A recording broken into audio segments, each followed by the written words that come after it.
This time on Cribs, we did something really different. We went to the LoveNest. It's actually a technology co-living space instead of a startup in Palo Alto, California. I met up with LoveNest Papa Joel Dietz to take a tour. Well, we call this the LoveNest, and it's sort of like a community incubator. You know, we made community software and we thought, oh, well, what we should do first is actually build a community. So it's a co-living house. Sometimes there are people here working, and it has the official mission statement of helping birds to fly. That's sort of the nest sort of theme. It kind of reminds me of maybe a callback to the 1960s commune, but updated for people in startups and technology.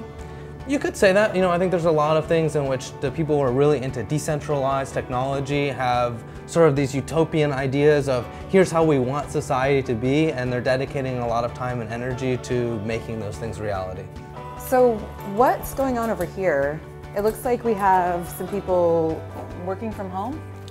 Yeah, absolutely. These are some of our team members who've sort of been working on this technology called SwarmBot, which is, again, sort of doing this community software development and kind of allowing you to manage it, but using blockchain. So it's one of the things we're most excited about. People who were here early on were involved in this decentralized technology called Ethereum, and that's a global distributed network. And like us, we did a kind of crowdfunding campaign, and so we're all kind of have this large global network of people who kind of participate in that.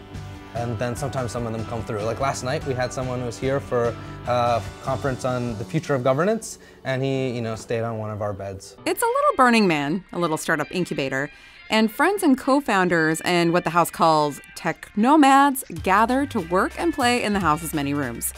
You'll see people doing early morning yoga in the backyard or enjoying a late night hangout in the hot tub, and an emphasis on a vegan lifestyle. Oh wow, it looks like we have an aerialist. Is that the correct term? Aerialist? Yes. Yeah. Aerialist, hi. Do you live here?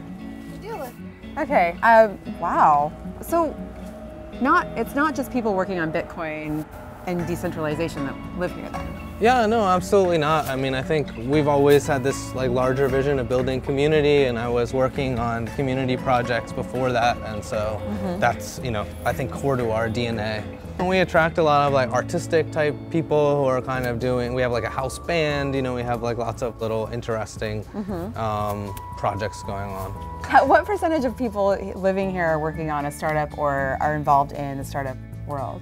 It's a mix. I would say it's like pretty evenly split between startup people and people working on nonprofits, people who are in graduate school, like we have a rocket scientist in training doing kind of interesting stuff, and then like people working for some established company like Google or Facebook. Yeah. So our first kind of group of people that kind of we reached out to was within the Bitcoin community, because we built our own crowdfunding platform to do the crowdfunding, you know, to kind of bootstrap this community network, and that was all in Bitcoin because Bitcoin was the only thing that was available at that time. Many of the members of the house came from that infamous startup castle that you might remember down on the peninsula. There were a lot of weird rules at that place, and when the landlady shut it down, a handful of the tenants wound up at the LoveNest. According to Joel, it's a more loving, accepting place free of stringent commands. Thanks for inviting me into your meditation room. Yeah, welcome. So. How often does this room get used in the house? Every day, I'd say, in some fashion. Yeah. What other perks are in the house? I noticed we went past the hot tub, we went past the aerial gymnast, and then I also heard that you had a tea lounge here?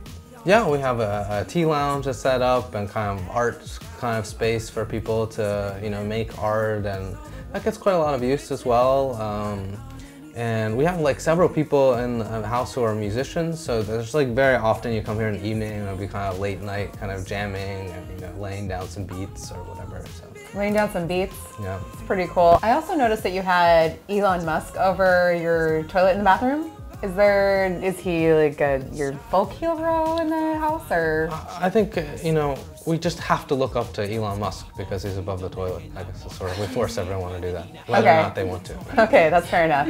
Well, thanks so much for showing me around your abode. I know this is kind of an experiment for us and probably for you as well for letting us in. So thank you for welcoming us. I broke the chain when the makers made me, made to see 360 degrees just to be space free from the abyss you dream of. this scene of